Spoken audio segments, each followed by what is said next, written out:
Hello, everybody, and thank you for tuning in to the Liberty Report. With us today, Daniel McAdams, our co-host.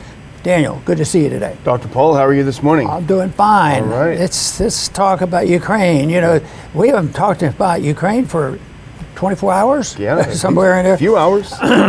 But people have, and we have talked about Ukraine for a good while, and they were in the news, especially even after the Cold War was breaking down. There was wheeling and dealing back then, and we had promised, Russia to behave yourself, and we're not going to put anything near your borders, so we're going to stay out of Eastern Europe and the whole works.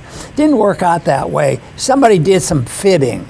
I don't know whether you'd call it lying, but it was diplomatic fibbing, and people are unhappy, and there's a lot of negative consequences from that we're dealing with now.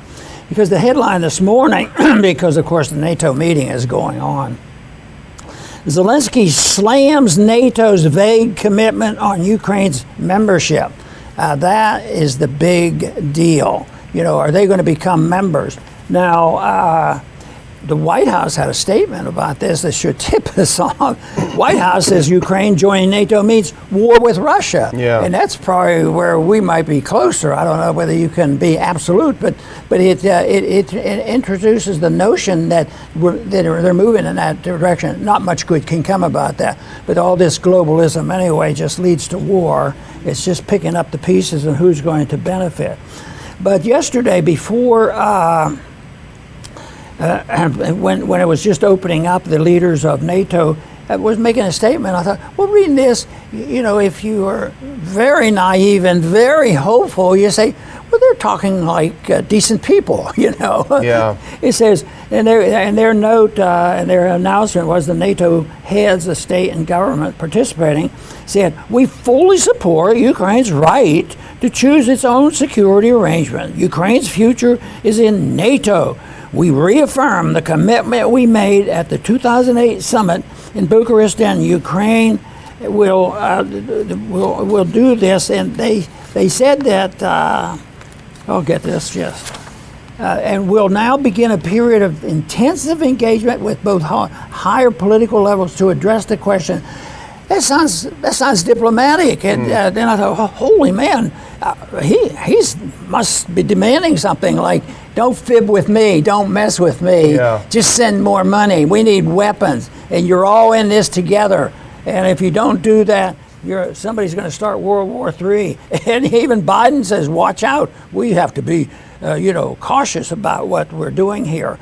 But that whole thing, that's why I have so little respect for these international conferences getting together. It's all grandstanding, and I think a little bit of that was done here, maneuvering behind the scenes, and what we hear in these statements usually have very little meaning compared to what they're saying and planning. And Zelensky, one thing is he's smart enough, and from his viewpoint, not bashful, is stating the facts. So he takes on his allies by saying, yeah, this is good, but I'm sick and tired of what you guys are doing. The money's not coming in fast enough, and you're going to suffer if you don't do it. So he's not been bashful. Yeah, that's for sure. Well, I think, this is the Vilnius Summit, the annual summit of NATO, and I think really in terms of what happened with Ukraine and the NATO members, there are three things to kind of unpack. One of them is pre-summit, the other is what happened in the final communique, and then the third is the fallout from what happened.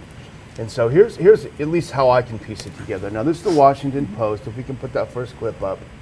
Now, before the summit even happened, Zelensky infuriated NATO. This is the Washington Post from yesterday. Zelensky slams NATO for omitting a timeline for Ukraine to join. So he's on his way to this conference. I don't know if he really thought this is what he was going to get, but he's furious because he got wind before he got there of the fact that there's going to be nothing concrete. They're basically going to say, same old, same old. And so he's furious. If you can put the next one on, this is from that same article. Ukrainian President Vladimir Zelensky on Tuesday, which is yesterday, jolted a summit of NATO leaders by blasting their joint statement on his country's prospective membership, decrying its lack of concrete timeline as, quote, unprecedented and absurd. That is a tough call on his part. And a lot of people have speculated that this is kind of a negotiating bluff. He wanted to come in hard and heavy and be very strong to try to shock them into changing their final communique, which had been pre-written and which surprised him. But if you can put the next one on, now here's what he says. This is the exact words he used. And he was furious in his tweet. Now, on the way to Vilnius, we received signals that certain wording is being discussed about Ukraine without Ukraine. And remember, the thing has always been nothing about Ukraine without Ukraine. So here he's saying, well, hang on, you're talking about stuff without bringing us into it. And then he said, and I would like to emphasize that this wording is about the invitation to become NATO member, not about Ukraine's membership. It's unprecedented and absurd when time frame is not set either for the invitation nor for Ukraine's membership. And if we go to the next one, you can see this is his actual tweet. It's a lengthy tweet. He's blowing his top because he got wind of the communique, Dr. Paul, and he realized that the communique only included a vague reference to membership. And as you pointed out in your opening statement, yeah, you can come in anytime. You can apply anytime, but nothing concrete. And so that was, I don't know if he expected to have one, but that was a huge letdown for him, and he blew his top. Since things are in flux and Zelensky's not getting what he wants, and the other side has more money and more weapons, and they're going to do what they want to do. But I'll tell you what, there's always limits because the people behind the scenes may be able to manipulate events that puts a tremendous amount of pressure on even those who are determined not to go in. And that is, a false flag event. Something happened that you can't ignore it. Look at what they've done, and we have to really, start doing more for Ukraine. We have to go after Russia because that's exactly what they talk about. We need this. The origination of this in 2014 was very clearly NATO versus Russia. It always annoys me when it's routinely announced in the press in our media, both sides on the media. This war, was started by the Russia invasion of Ukraine. Russia started the whole thing. Unprovoked.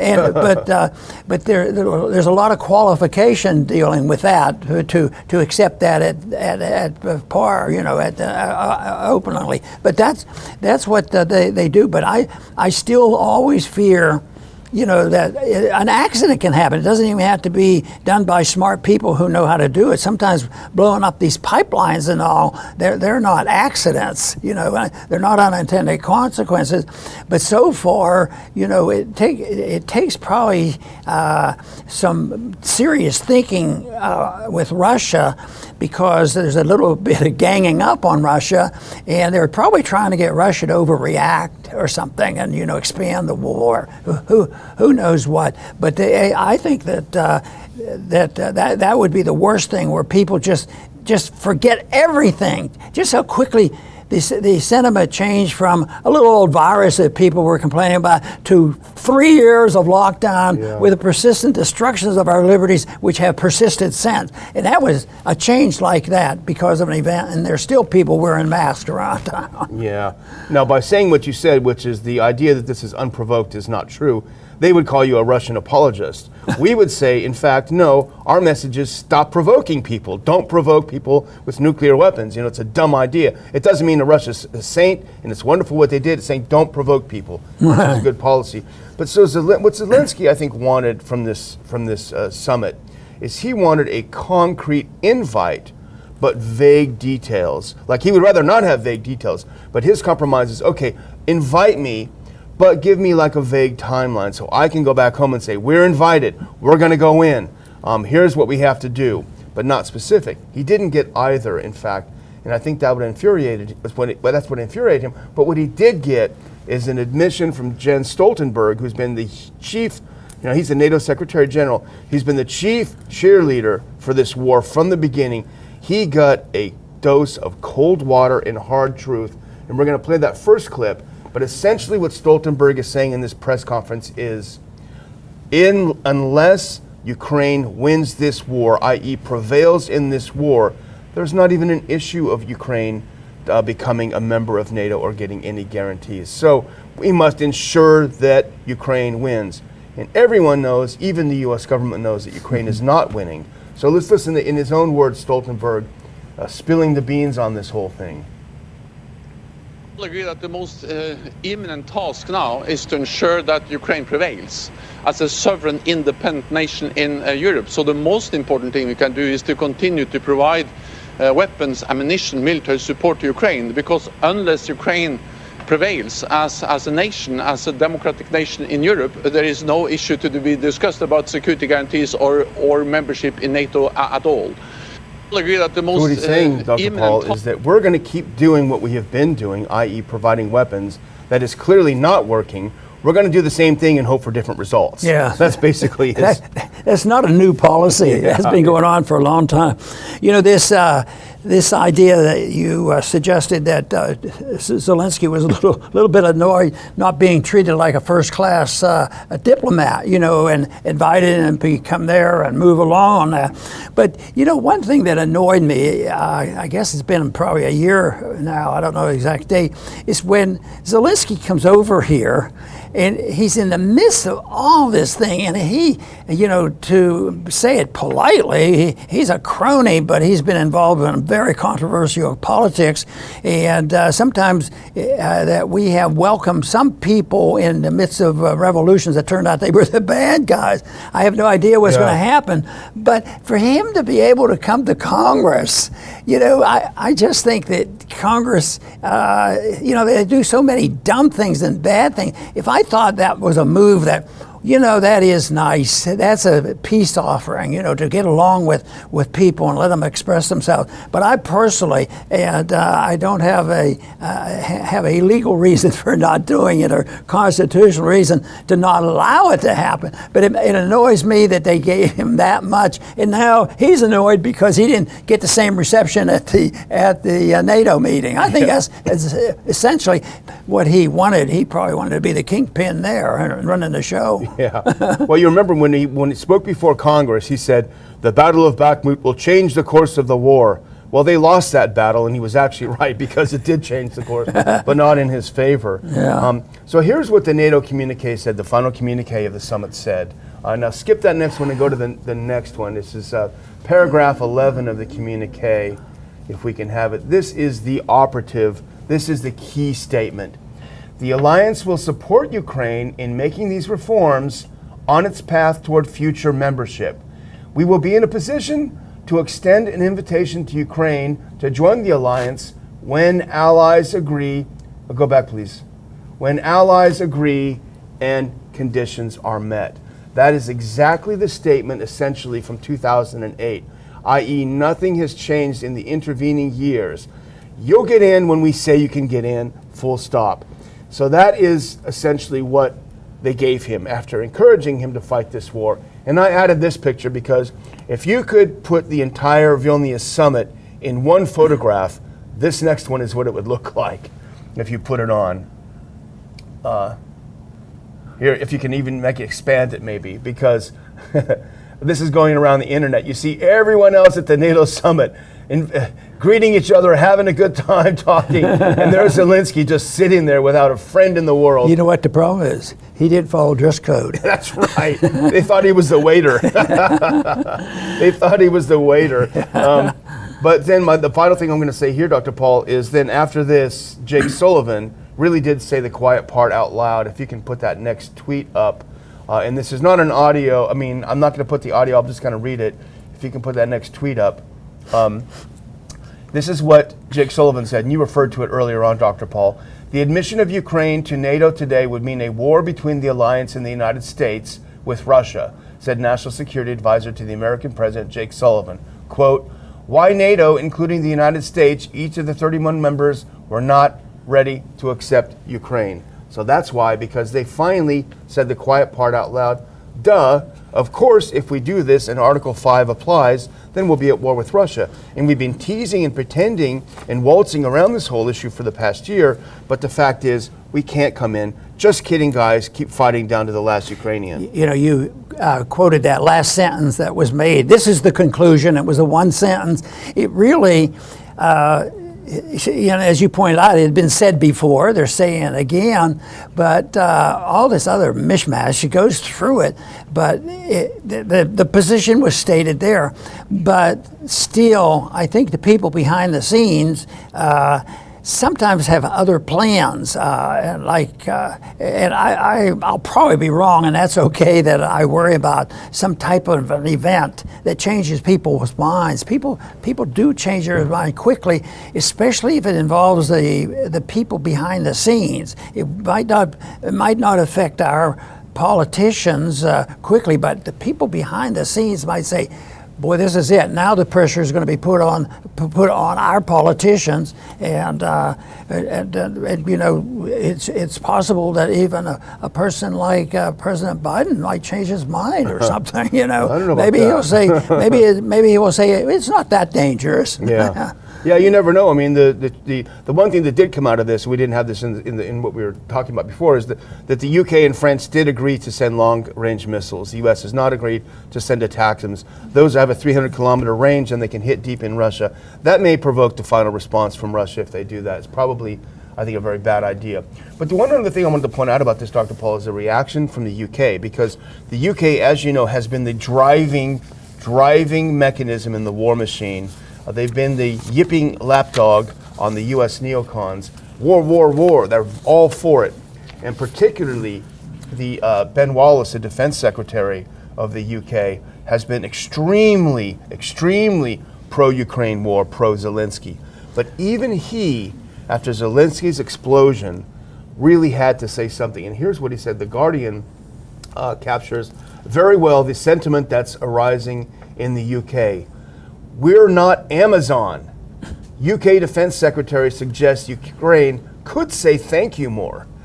So he is saying, look, guys, you could say thank you. Let's put the next one up. This is from that same article in The Guardian, because it's not just the UK, but the US.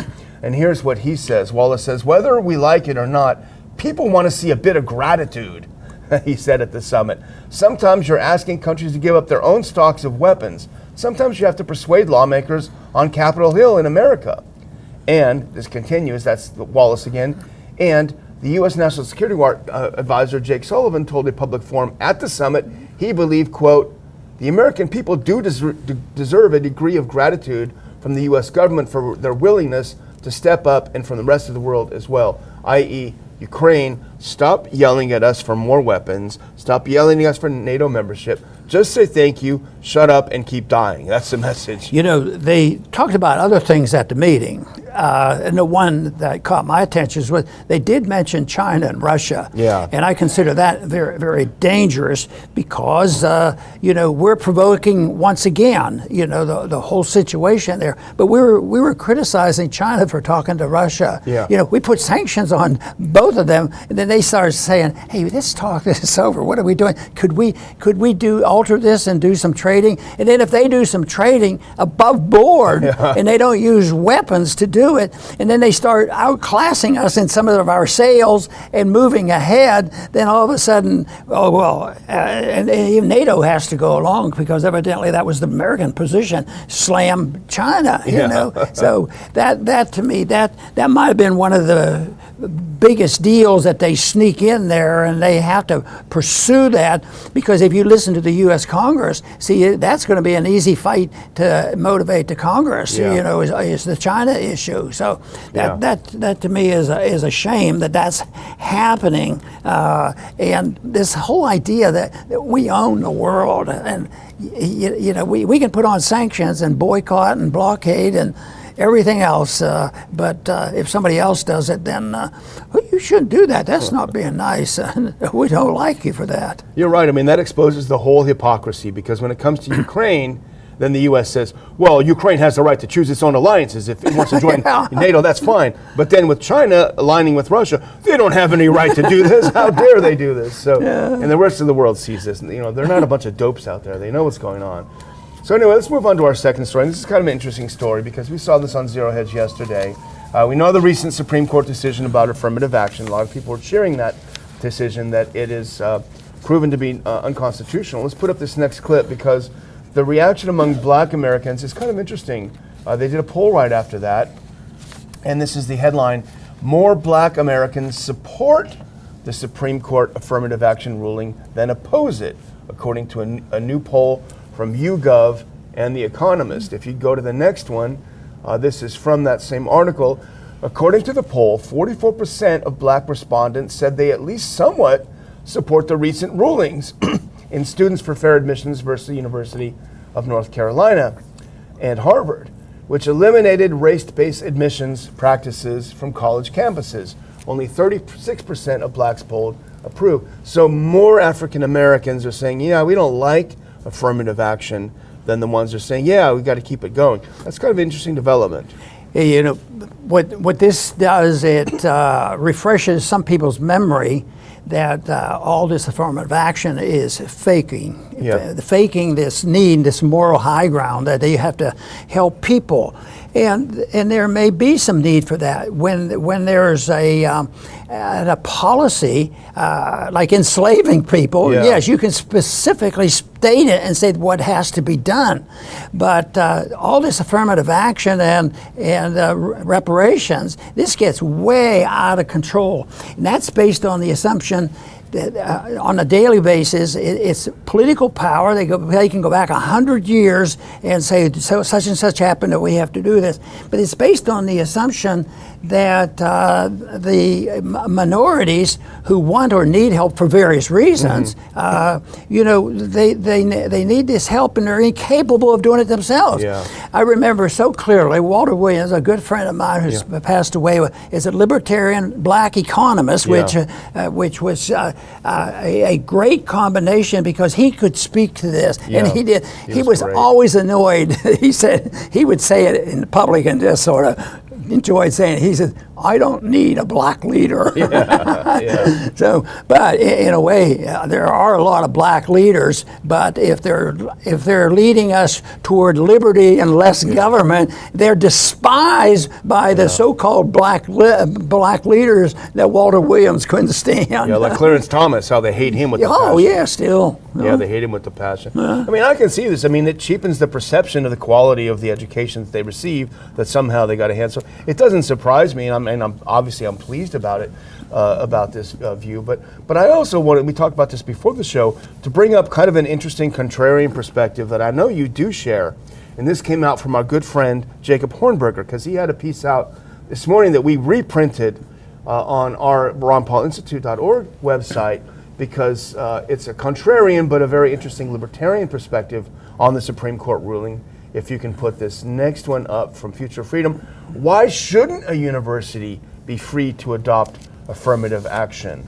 And that's a very interesting point. And he goes on to say, if you go to the next one, he asks the real question, so why does the Supreme Court wield the authority to dictate to a private university what its admission policy is going to be? And then here's the key point. The answer is that most private universities accept government funds and their students receive government grants. So he makes a good point. Why can't they have affirmative action? How does the Supreme Court tell them they can't? Yeah, this issue has come up now with Harvard. Yeah. There's some people wanting to have a little bit of freedom of choice. Oh no, then you're immoral and irresponsible and that sort of thing.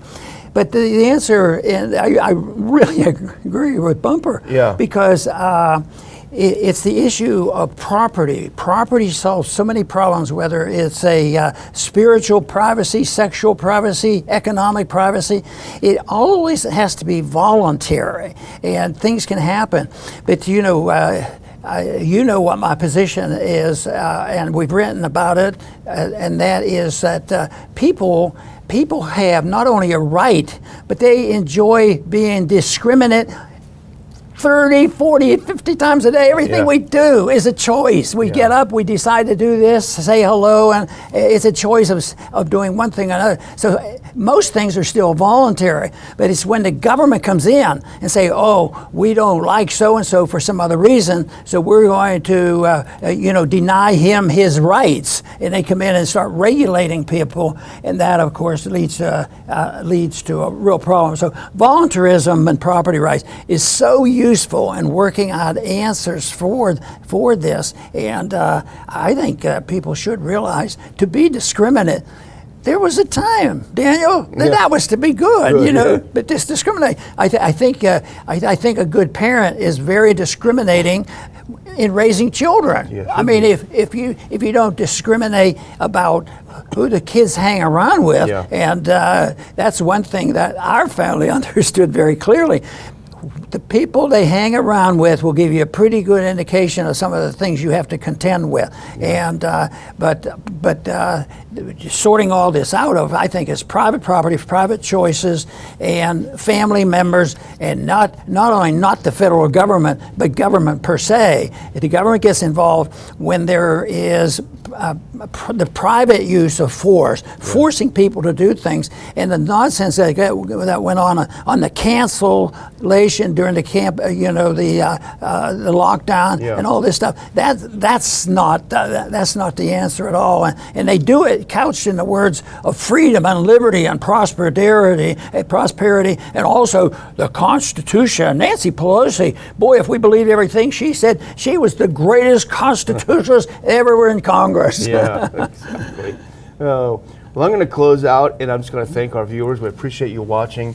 You can help us grow the show, and you won't have to spend a dime if you just hit like, if you subscribe, if you're not subscribed to this channel, to tell your friends to subscribe to this channel. Just to simply comment. Give your thoughts. Let us know what you think about what we're saying in the comment section, and that will make it more lively, and more engagement means we'll have more views, and it helps us in many ways. So it won't cost you a penny to help the show out, and we very, very much appreciate it.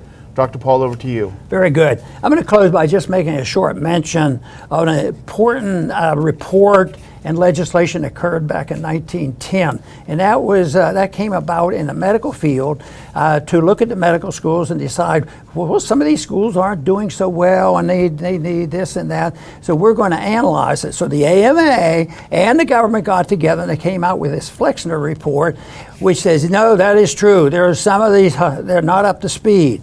And it just turned out that there were women medical schools and minority medical schools producing physicians. Probably weren't perfect, but there were some imperfect white schools too, and there still are. But they closed them down. They said there were too many doctors coming out. The AMA, we don't like all this competition. So they closed that down, and it's been, what happened? There was a shortage, and then the government had to come in and make sure that everybody got to go to medical school that wanted to, especially the minorities. So then they have to give them money, and then they have to give them control. One leads to another. There was a contrivance even back in 2010 to move in this direction. But guess what? I think 1910 is very close to that period we call the progressive era, and that was some of this nonsense. So many of our problems, can be traced to bad government judgment, bad politicians who think more of power and money, and we're facing that. But they're still alive and well. A lot of people are sick and tired of it, and they're waking up and they're rebelling against this nonsense. So that's what we have to encourage people who believe in peace and prosperity to move in the direction of emphasizing personal liberty. I want to thank everybody for tuning in today to the Liberty Report. Please come back soon.